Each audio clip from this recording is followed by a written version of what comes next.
Nú ætlum við að skoða píramída á keilur. Hérna er píramídi. Ef að við myndum pakka píramída inn í kassa og gefum okkur hann væri bara á sandi og myndi leka niður, þá kæmum við 3 píramídum í kassa sem er jafn stór og grunnflötur píramídin og hæðin. Þannig að þegar við reiknum rúmmál píramída, þá er rúmmálið grunnflöturinn sinnum hæðin deilt með 3.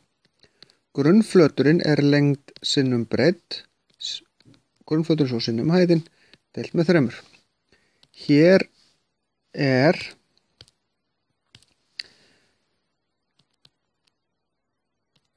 lengdin 8, breiddin 6 og hæðin 7. Það skiptir ekki máli þó þau rugli saman lengd og breidd. Röð í margföldun skiptir ekki máli. Deilum með 3, þetta sláum við bara inn í vasareikni og þetta eru 112 cm í þriðju. Þetta er rúmmál. Skulum gefa okkur þetta mátt að vera sentimetrar. Það er í raun nákvæmlega eins með keilu. Það er að segja þetta er grunnflöturinn sinnum hæðin deilt með 3. Hér er grunnflöturinn samt sem áður hringur. Þannig að rúmmálið er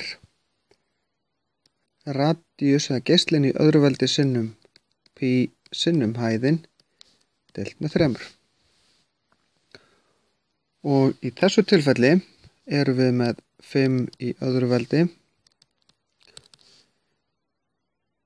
sinnum pi sinnum hæðin deilt með 3.